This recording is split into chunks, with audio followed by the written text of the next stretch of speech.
All right, so here we are. Welcome to two nights Team Triumph call. It is, oh my goodness, it is the last week of May, isn't it? I can't believe that we are almost upon Memorial Day. And if you're like much of the country and you are going to be at barbecues and things this weekend, and so it's a perfect opportunity to really be talking up the 3-day refresh to people. Because after a holiday weekend, lots of people do some serious food damage and are kind of looking for, something quick to cleanse and to just kind of rid themselves of the junk. Many of you know I'm already on day 14 of my ultimate reset. So thankfully my cravings for any of that stuff is gone. And I'm actually still going to be on my reset during a cookout. So, it's always good to sort of see everything in action and you really focusing on your goals and not being distracted by what else is going on around you. You know what I mean? So, all right. Looks like we have somewhat of a good group on the call. And I know we have some more folks who are going to be calling in to join in to see what we have going on. So I'm going to open up the floor to Rob to see if he has any recognition for tonight. Hello, everybody. I don't know if it's allergies or what, but something's got me all congested and scratchy throat and runny nose, so bear with me. We got quite a bit of recognition tonight. We got 2 people on Success Club already. We got Janine Spiro. Y'all better watch out. I hope Janine's on the call. I can't really see. Janine Spiro is tearing it up. Hopefully Patrick's going to continue to recognize her. We're going to continue to recognize her. She's on the board, Success Club, with 12 points. Woohoo! 12 points already. Followed by Albert Bo Parker, who has 6 points, which I actually know for a fact is actually going to be 8 points. But those are Success Club winners right now. Then as far as on the boards, we have myself with 4, Deb with 4, Dia Myers with 2, Robert Myers the 4th. He hasn't been on a call in forever with 2, Andre Johnson 2, Rob Clay 2, Patrick 2, Randy 2, Stachel Thorne 2, Mala Sony 2, Audrey Hogan 2 points. I'm going to watch that bounce to like 22 tomorrow. I know how Audrey operates. So Antoinette Wilson with 1, and that's it for Success Club points. Then we have Janine Spiro, top producer of the month, 736 last week. And from what I looked at quickly, she's already leading the pack this month with over 400 points. So congratulations again, Janine. Keep up the good work. Don't burn out. Just keep it on fire. Business starters this week, we have Janine Spiro, Antoinette Wilson, Andy Sholin, Audrey Hogan, and myself. Actually, I forgot to see what Dia is right now. She's probably team leader, so we'll go with that. Team leader also is Patrick Callahan. And for new coaches, we have Erica Parker, who everybody keep in their prayers. She's undergoing some personal stuff that is good stuff, but, prayer for the doctor's hand. And we have Lynette Romero, who I also see on the call. So welcome to the team. Good to see you here. Hopefully getting something out of the welcome training, and rely on your coach or rely on us to continue to answer all of your questions. Remember, none of us are out of your reach. We're here to help you. We want you to succeed, and we just want the best for you. You be like Debbie.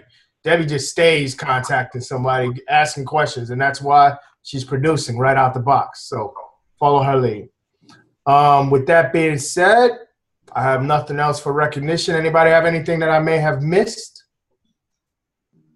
All right, then I'll turn the call back over to the lovely Dia Myers. I would actually like to recognize the men who attended the men's training camp live this past weekend, because, for those of you who don't know, it takes a huge investment of time, of resources, of, family support to be able to go to these events. And we don't take that lightly. And it's a huge investment in your business, and not only in your business, but in yourself. So for those of you who attended this weekend, flew to Dallas or drove to Dallas, as the case may be, and sat in to with 500, other men to, hear from the creme de la creme of men in Beachbody fame at this stage. And the CEO, I hear, made an appearance as well. So, I just want to recognize from what I saw, Patrick, Rob, Jose, Bo. Did I miss anyone else that was in attendance from the team? Andrew Kozar, yes.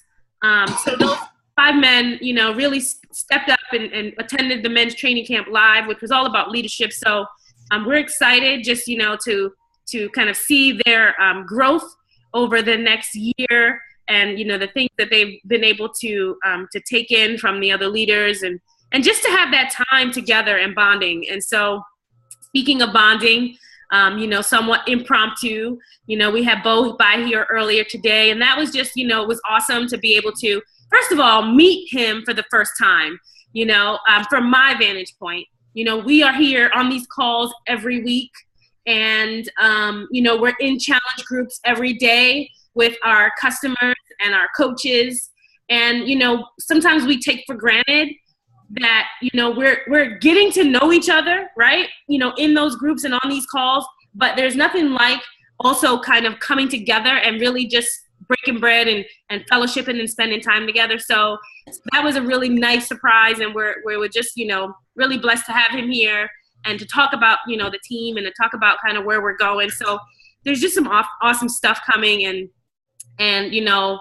this team has so much greatness in us, and I'm just so excited for what is about to happen. So I hope that you guys are with us, 250%, and are going along for this ride, because the vision that we have is it's something that's never been done before. So we're just excited about that. So tonight's topic is can I piggyback on that? Of course. And thank you for that recognition, because it is appreciated. Sometimes people don't understand that going to events, it does benefit your business, but when you go to leadership events, you really don't go for yourself. You go for the benefit of the team, and the expense that you kick out, the time that you kick out, and there's so much that goes on behind hours. I mean, it's I'm trying to catch up on sleep, and I'll speak for the other men. I think some of them are trying to catch up on sleep as well. It's a big deal. And one of the things I like to say to Team Triumph is, you may see some shifts in how we do things in the very near future. And part of it is, and I'll discuss more of it later on, probably next week when we discuss the men's conference more in depth, but my fear, and you guys may not think that you have fear, but part of the reason that most of us are not succeeding how we can in this business is some state of fear.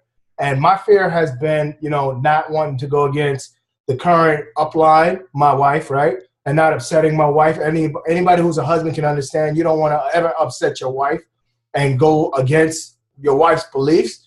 But one of the things that came out of the event for me personally was I have over 38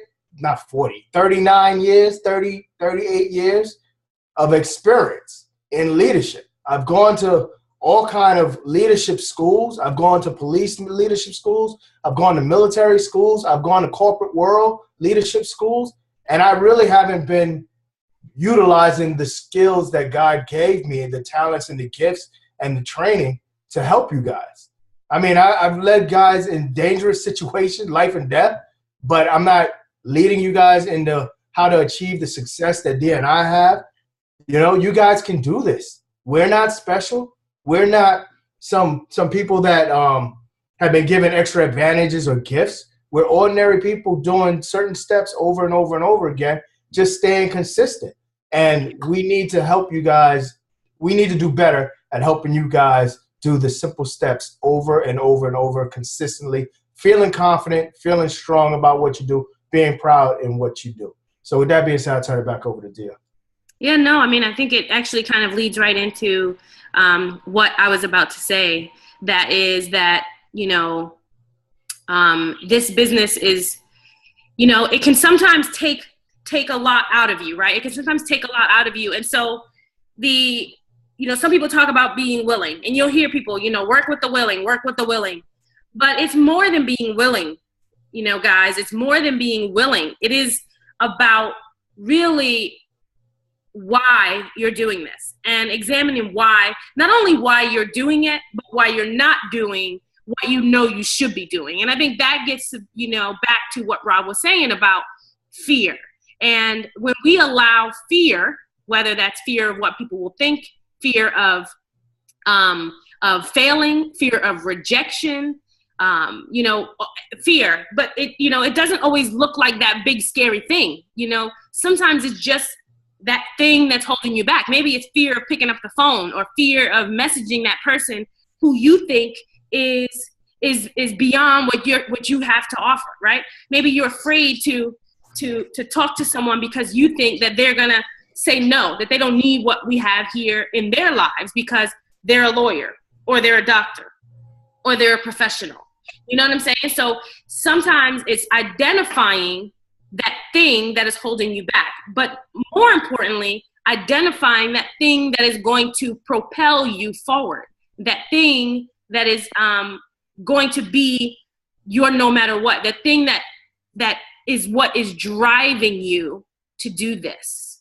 And so, so I just want to open that up and really just kind of have the men kind of talk about what that means. That why power. Yeah, Patrick, thanks for joining the call. We really aren't doing the men's conference, covering the men's conference. Just to catch you up real quick, we're only going to address, proceeding forward in this business. So I think they would like for you to actually start, even though you just got on, with the power of why. Like, what did you get? And if you didn't get anything about why, or the meaning of, what makes you do this business, then anything that came to you during the conference, feel free to bring up. But we are going to officially do a men's conference recap next week, because it really wasn't just for the men. It was just how to succeed in this business in a men's arena. My biggest why right now is why can't I find my notebook from that? I don't know. Don't know if I left it at the airport. It's not in my bags or anything else. So hopefully Andrew picked it up off of the counter somewhere. I didn't go there searching for my why. I went there searching for the how, and the what is everyone else doing. Some of the things that I took away from the conference is that one of the things that Gary Vaynerchuk said was that basically every situation that you're in is your fault. Okay, so whether you're in a good place, or whether you're stuck, or whether you're, in the middle, it's your fault.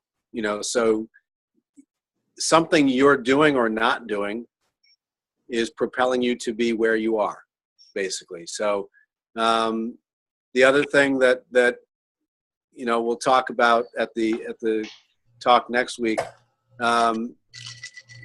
a retired Green Beret, Scott Mann, talked about how the world is broken down into was it Rob, bridging groups and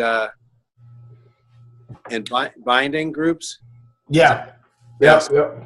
So our society in the United States has been an exercise in bridging groups for forever. What that means is that we cross groups easily, much more easily than the rest of the world does, as far as being able to trust people outside of our groups. But the rest of the world, majority of the world, operates in these binding groups where you are either you're in one tribe, or you're in another tribe, or you're a stranger.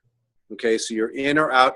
And if you are in one of the enemy groups and you cross into the territory of the in group, which is your cousins, your uncles, your close in group, you know, you might as well be dead. And strangers are treated that way too. So there's lots of distrust in the rest of the world. And there's becoming more and more distrust in the United States. And there are phases of time when societies like ours start going back down into the tribal influences. And our country's been in that before. If you think about different cities like New York and Boston and Buffalo, New York, where I grew up, you know, if you were in South Buffalo, you had to be Irish. You know, and if somebody moved in and they weren't Irish, you know, you didn't stay long because people didn't make you feel comfortable. And I'm sure, and if you're on the west side, it was German, and the east side was Italian. And if you weren't Italian in the Italian neighborhood, you didn't get a job there. Okay,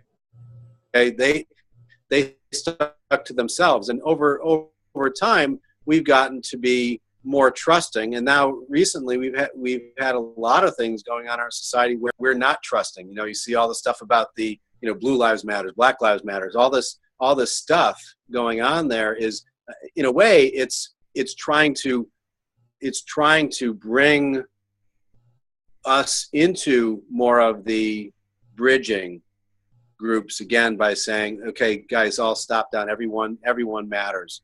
Okay, and trying to bring us back into a place of trust. I think Trump's campaign is not bringing us into a place of trust. And for that matter, lots of political campaigns don't. And that's not what's going on in the political campaigns right now is nothing new. If you go back to the first political campaigns in this country, they're the same. But what we do in our society and what we do in our groups as Beachbodies, we build trust. In our communities and challenge groups, we build trust. We're people that we don't necessarily know each other, but we're building that trust. And that's what we have to build in order to bring more people into this business, is build the trust.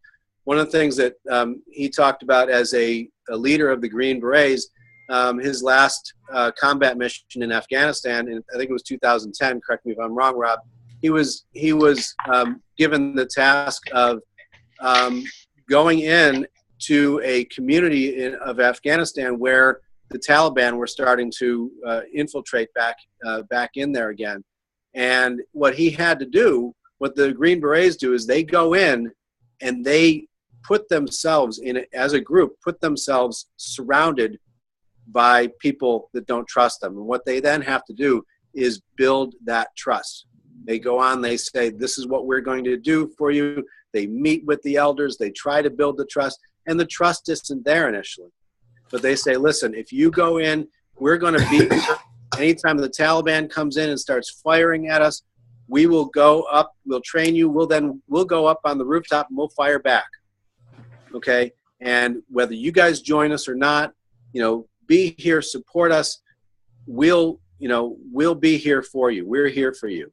So whenever the Taliban struck, they usually struck at night, they would climb up the ladders, up onto the rooftop, and the soldiers would get up on the rooftop and they'd start firing back.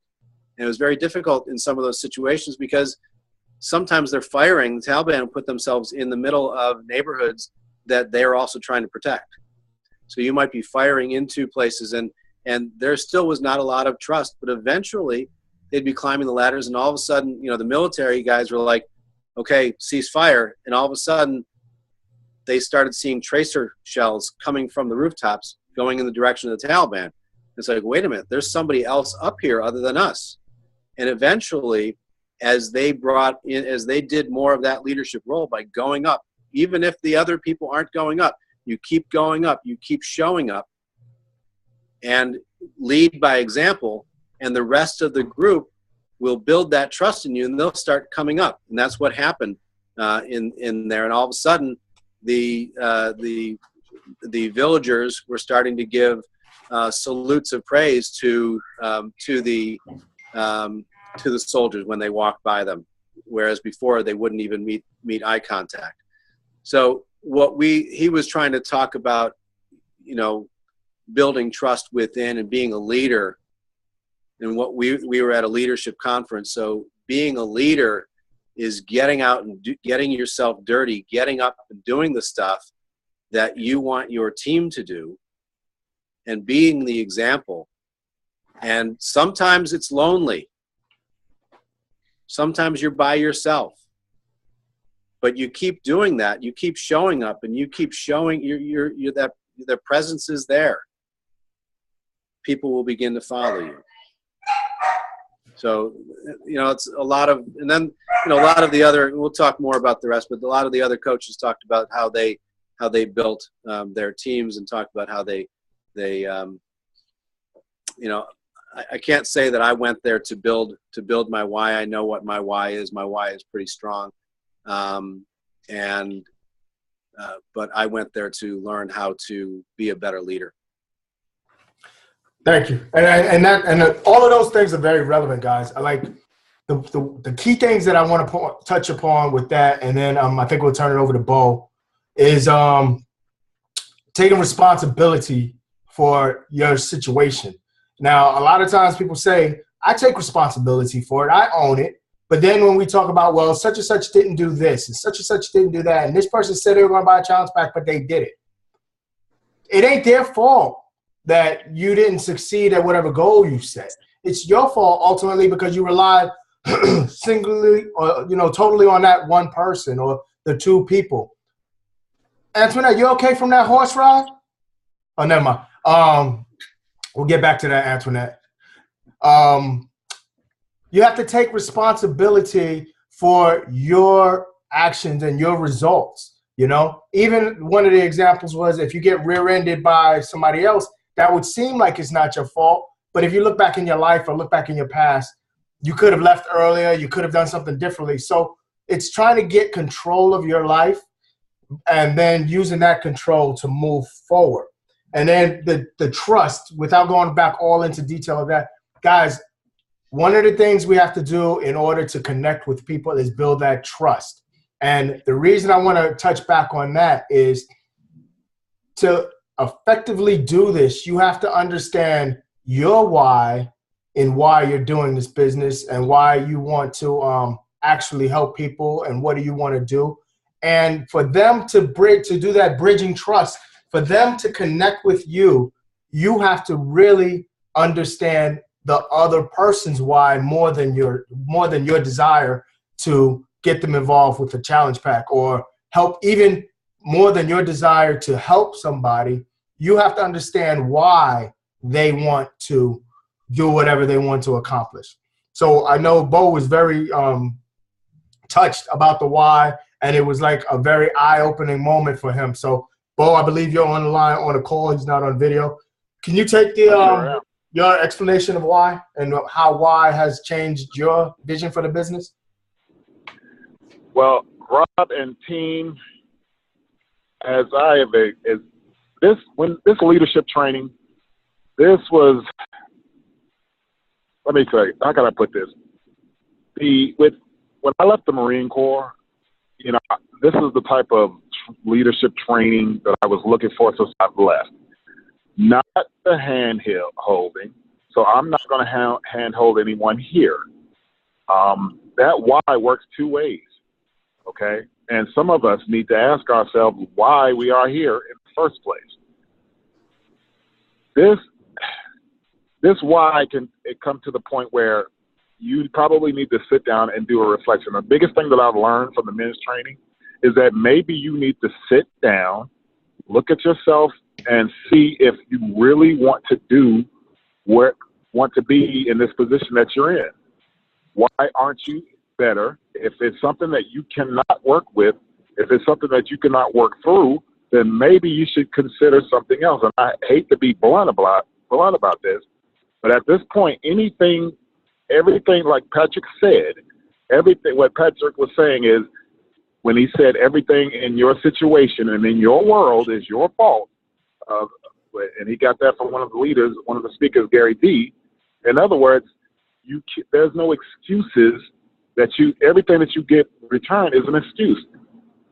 Everything that happens that you have brought negative in your life, and you decided that in this business you're not going to do it, or it's because I don't have the time, or everything can be an excuse. My spouse doesn't on board, so You know, I'm not going to take the time to go work out. I didn't feel like it. I got depression. I have medical issues. It's the same whys that we hear from people. It's the same excuses that we hear from people that we call our customers. So at one point, you have to ask your customer why.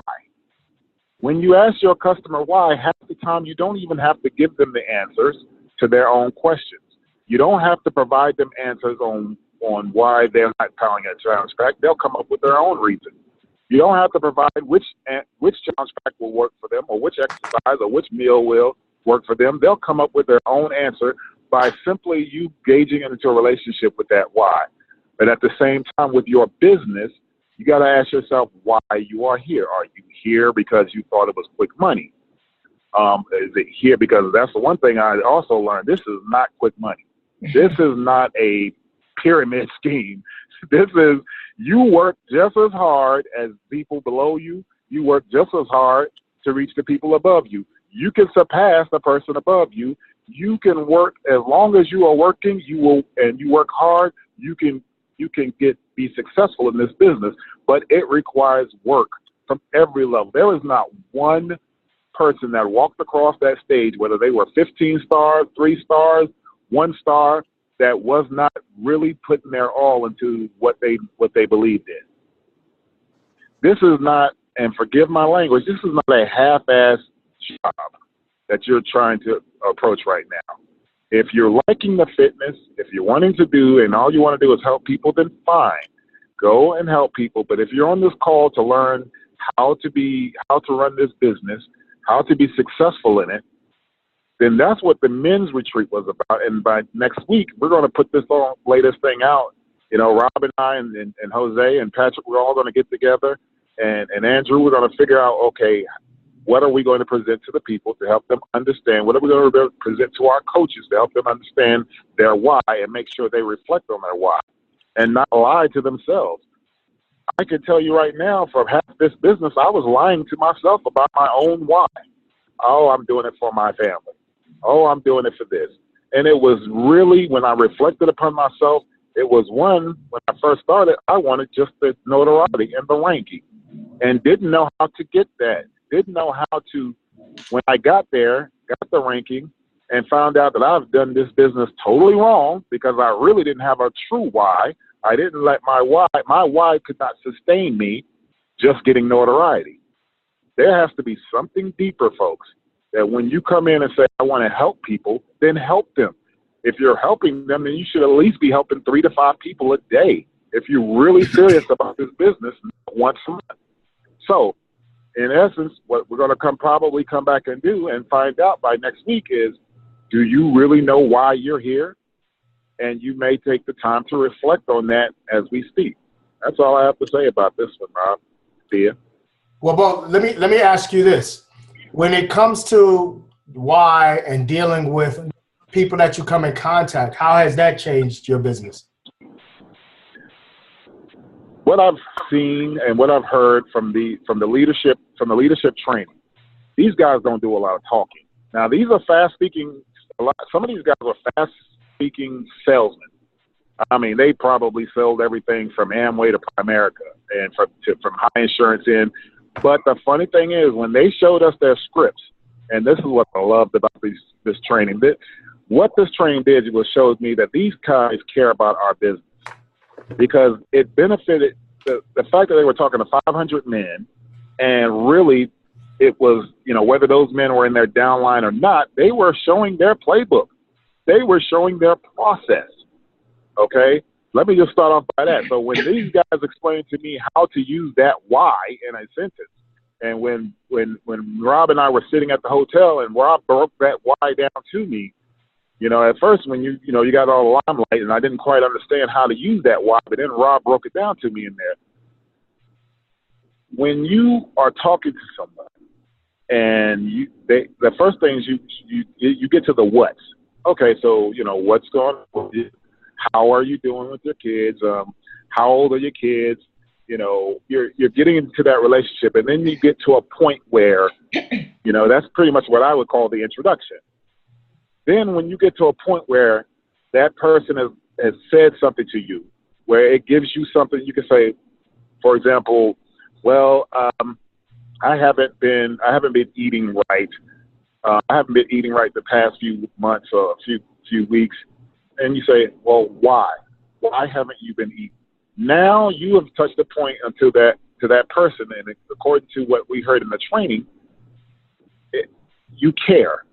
You genuinely care. You have to genuinely care about these people. Genuinely care about your customers. You have to genuinely care about your coaches. If you're in this business to help people, then be in it to help people. Use that why to gauge and create a relationship and to open up to them, to create that bonding experience that Patrick was talking about earlier. We have to figure out how to bond. The best way to even get the conversation going is the why. Again, oftentimes, once you get that why cracked open into the conversation, you can sit back and just listen. Too many times, we're so ready to spew out which challenge pack will work for these people, or what challenge pack will get them to where they need to go, or we're so ready to spew some sales pitch at them that they see right through us because they really don't hear the genuine in us. So when you're talking to folks, start asking more questions and get to the why. Get to their why. Find a spot in their conversation, and it will come, where you can say, well, why? Why do you feel that? You will find, even when they're making excuses, they'll come up with their own answer to their own excuses, to their own problems, and then you guys have some dialogue. Now we can talk about a solution. Now we can talk about a solution to your problem, because now that you've identified your problem, I can help you with that problem as well. Because we are now on the same page with the issue that you have a problem with. So that's what I learned about with that why. These guys it's a 3-letter word that these guys took about pretty much the whole entire day to break down for us. And it was beautiful, the way they broke this thing down. This why was so important. I actually used it on several people since I've been back, including my own coaches and my upline coach. So it was real fun using it and seeing it work. But where you use your why is important. Where you use your why is in how you present yourself to other people. You share your why in what you post, in how you attract people. Okay, you attract people with your story. You connect with them through their story. Yes. So you start asking questions and shut up. You let them. You let them keep going, because they're going to spill things, and if you interrupt them in the middle of their telling, you're going to miss out on some key nuggets. So that's the important thing about the why when it comes to their why. Yeah, you have to get to their why. And if you don't get to their why, you're never going to get them to understand how you can help them. Right. Perfect. Perfectly put, Patrick. Perfectly put. Right. I mean, like, I want to reiterate that, because I think that, and I take it for granted that most people understood that. We hear about the whys and the whys and the whys, but in reality, a lot of people miss it. And Bo made it very evident when I spoke to him, and he wasn't the only one. I've spoken to a few people, and they were missing that part.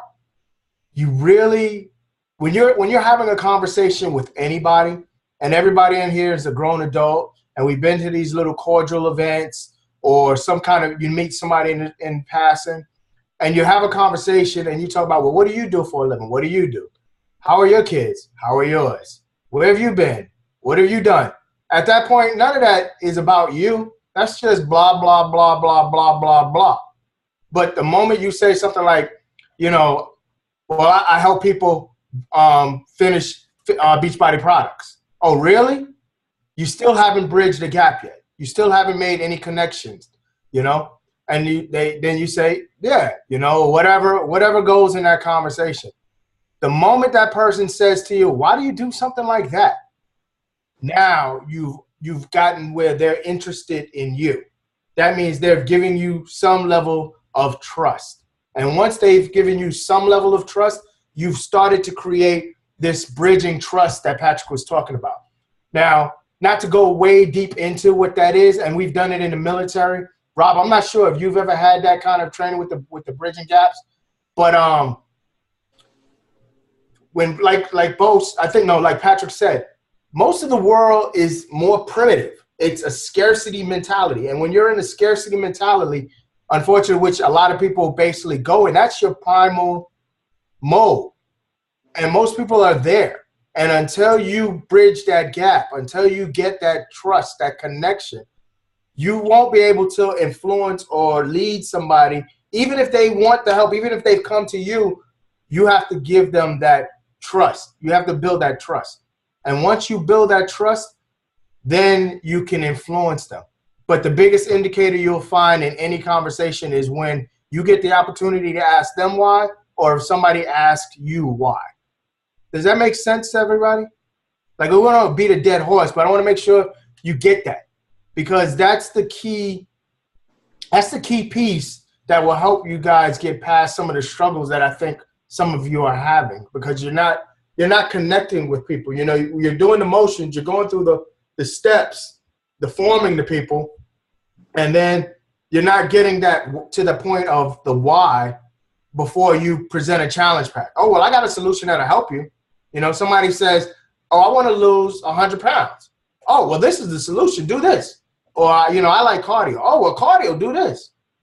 Ask them why they like cardio and dig a little bit deeper into the why, so that they can start to form an emotion in their heads. You know, they can go back and think about how good they felt in high school, or when they were an athlete, or if they're way overweight and they remember the feeling of being overweight and not liking that, and connect to that so that they can really remember what it felt like to be small. Or if they've never been small, remember, or smaller, I'll say, not even small.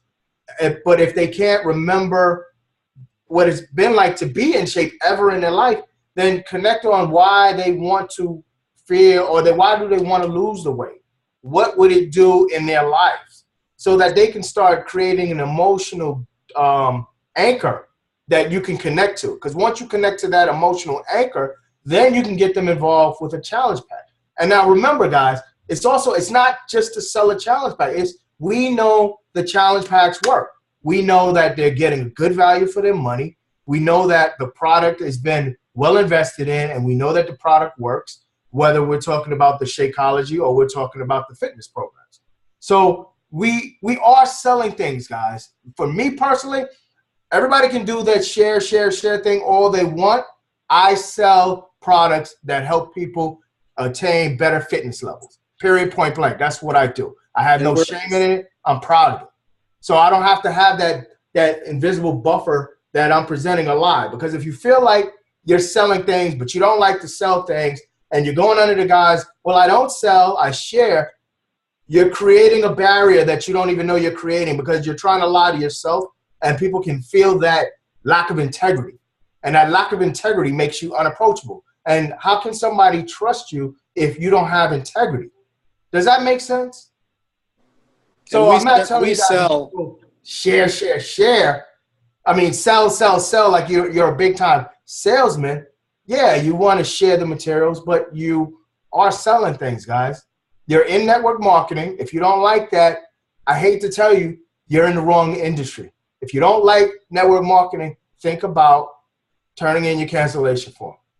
And if you don't like selling, then think about turning in your cancellation form. Because whether you realize it or not, you're selling every day. Even if you're not a Beachbody coach, when you talk about a movie, you're selling that movie. You're just not getting compensated. That's right. When you talk about a product, you're selling that product. You're just not getting compensated for it. The only difference is you've got this negative stigma that you've attached to getting compensation for telling somebody about a good product. And just because you're getting compensated, a lot of us have developed negative feelings about it. Those negative feelings are what repel people away from us. Does that make sense? So I just want to be true to you guys. This is where I shoot from the heart. I shoot from the hip. Unfortunately, I know from here forward, I might hurt some people's feelings. But understand, when I hurt your feelings, it's because I love you. and I want to see you succeed. And I know that when I'm true to you, and if you trust me, I will lead you to a better place. But you have to trust me. And the only way you can trust me is if I give you my true self and give you my whole heart with all the integrity that I have. Does that make sense? And Rob, when people are saying negative things about the products that we have, it's because they're threatened. It's because they're not comfortable. It's because you haven't won their trust. Okay? You know, my daughter went to the gym today to reinstate a membership that she had before she was gone to college. And the trainer there was assessing her to see, you know, what needs she was going to have and what she should be doing and what she should be spending her time on. And he said, you know, you're in really good shape. You know, what primarily have you been doing? And she said, you know, 21-day fix and P90X and things like that. And he kind of rolled his eyes at her like, ugh, whatever. You know, and I said, my response when she said that was, this is a guy who's never tried the products. This is a guy who has no clue. He's just talking the party line at the gym. Like there was a top coach who was talking about how you can't build muscles at home.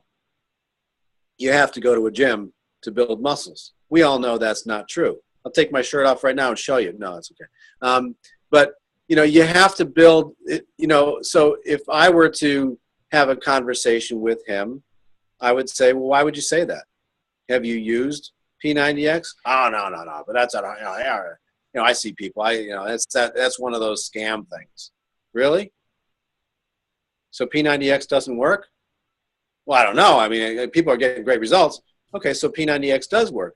Yeah, I guess, you know, and one of the things that I think it was Mike Ryan was saying, if you shut up and listen to people, like they sit there and say, wow, 140, that's a lot of money. Gosh, and I go out, I can't afford 140 or $130 for Shakeology. And, you know, I go to Chick-fil-A and I get my breakfast and well, you know, I don't really need to get Chick-fil-A in the morning. Well, that will save me about $8 a day. And wow, you know, maybe I can do Shakeology. What did you say is in that stuff? You know, and all of a sudden they're buying a challenge pack and you haven't even talked to them about it. Okay. But oftentimes people will talk themselves into it after they give you their initial excuses because they talk themselves through their excuses if you let them.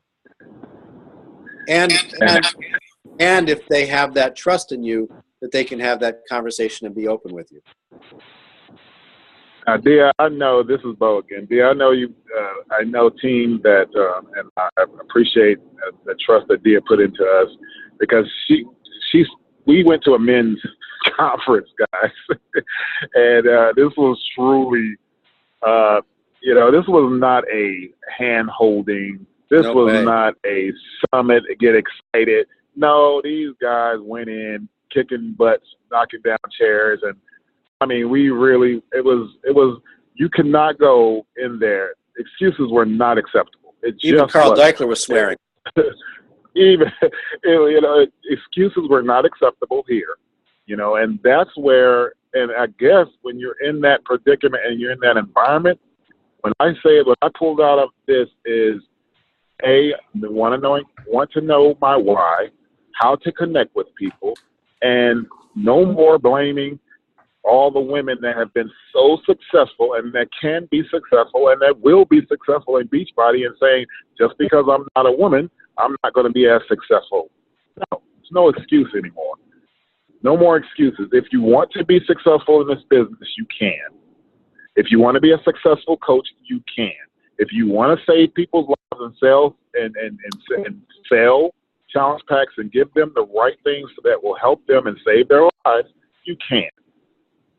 Now, if you don't have time, maybe you should consider not doing it. I know that, like I said, I know we're saying some things that maybe you've not heard in the past on these calls, but it has really dramatically changed my life when I went there because it was a do or die moment for me. when I went there with the intent that either I'm going to do this business or I'm not. And honestly, I actually waited to the very last day, the very last minute, and Rob said, "Are we going to do this, fellas?" And I said, "You know what? I need to really think about this, Rob. So I'm going to send you away with a not yet. I cannot give you an answer yet because I really need to hear the words that would resonate with me, because I was thinking to myself, well, you know what? I would have to give 100%. I'm going to have to call my coaches, apologize to the ones I have not been able to reach and I've done wrong in the past because I was not the successful coach I should be or the right type of leader that I was. I have to call in my challenge groups and go back and follow up and do all the things that it takes to really be what we want to do and actually to be successful." And I had to say to myself, am I willing to do this? And you're going to have to ask yourself, team, on this call, whether you're ready to do this, because that's the time that we've asked Dia to devote to herself to. Those people that want to do this.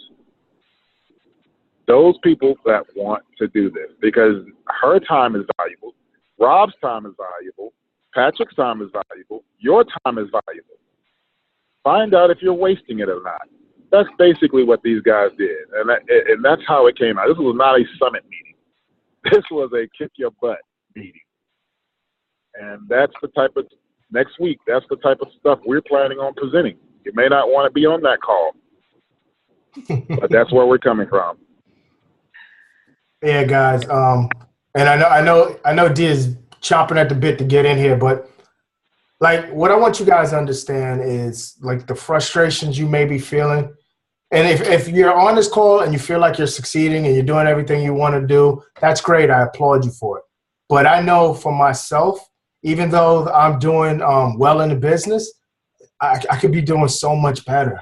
I could really be developing that lifestyle for my family. Like one of the things I know my wife wants to do is travel the world, but she wants to travel the world without wondering how we're going to pay for it and what we're going to do and will we have enough money to do what we do when we get there.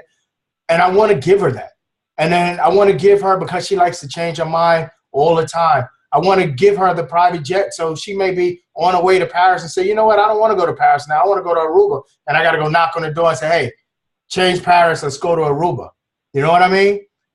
When my kids grow up, I mean, between Bria, I want to be cheerleading this week. Next week, I want to be a dancer. Next week, I want to be a lawyer. Next week, I want to be a doctor.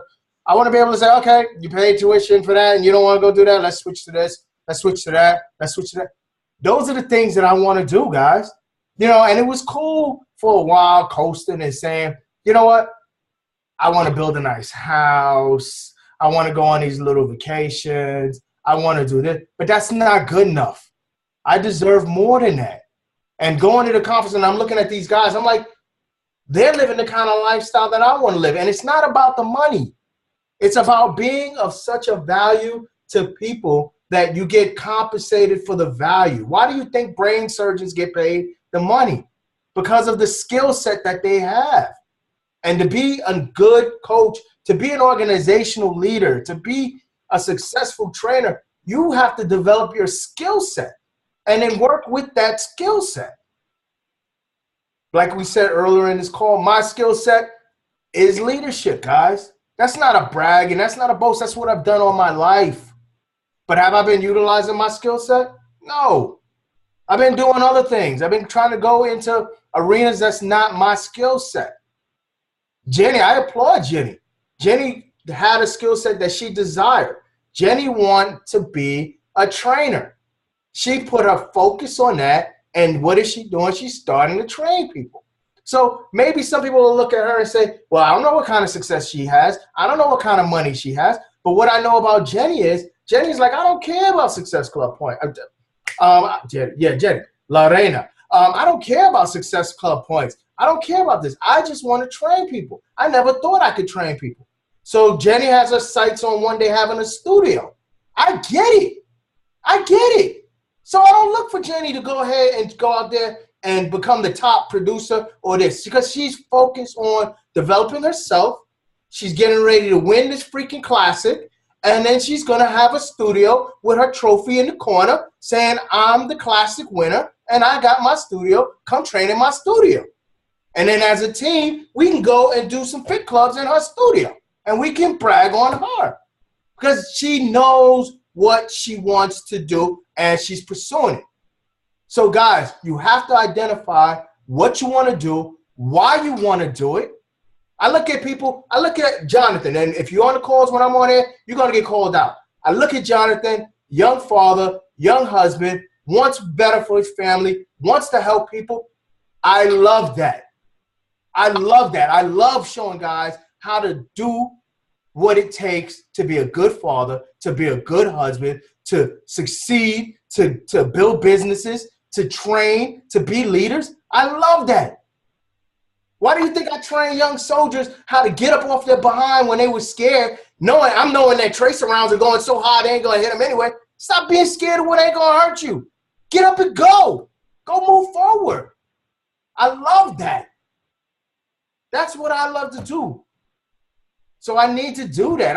I don't need to run challenge groups and things like that. I need to lead people to find the best person that they can be, find out who they want to be inside, or find out who that person they are inside, pull that person out of them, and then help them develop what it takes to become the best version of themselves. Your level of success, not what I think is successful. Stop living up to what I think is successful. Live up to what you believe is successful. Do what you believe will make you successful and live the life that you want to live. You know, get the freedom to do whatever you want. If you're an actor, then Jen, if you're holding your hand up, just unmute yourself. We'll come right to you. If you want to be an actor and you don't want to bust any tables, then live the life. Use Beachbody as a tool so that you can pursue that acting career. Maybe do like Jimmy Hayes Nelson. Start producing these elaborate videos. So maybe you're not a Hollywood actor, but you're a Beachbody actor. And while you're being a Beachbody actor, you're getting Beachbody customers and you're feeding your family that way. But it ain't about selling challenge packs for Jimmy Hayes Nelson. It's about being an actor, performing, getting up on stage. Am I making sense? I want the best for you guys. You guys that are giving up your time to be on this call means you want something out of life. It means you want to do something. You're not satisfied with where you're at. You want something a little different. I'm sure you're not on this call to hear my voice. I'm not Barry Manilow. I'm not giving you no love song that makes you feel good. You're here because you want to do something different with your life. Am I right? We have to make that decision that we want to do something. We want to say, okay, you know what? Enough is enough. I'm tired of what I'm doing. This is not what I want to do for the rest of my life. I want to do something different. Tell me how to do it, please. If you want to, call me. If you don't get me, I'll call you back. Text me. If you don't get my text right away, I'll text you back when I get free time. I want to help you. Can't do it for you. I can do it with you. I can lock arms with you. I can't hold your hand, but I can lock arms and walk with you. And when you stumble, I can pick you up. But I can't do it for you. So I hope you feel what I'm trying to relay to you, because it's beyond the words. I'll give my last breath to help you succeed. But you got to want it. You got to say, you know what? I'm going to get in the trenches with you. I'm going to get dirty with you. If you're doing it, I'm doing it. If I say I'm going to do something, then do it. Does that make sense? All right, dear, I had enough. I said enough. I think you said it all. I think you said it all. So with that said, I think that everyone has been given a task. That's to define their why and to help other people define their whys. And I think I'll stop the recording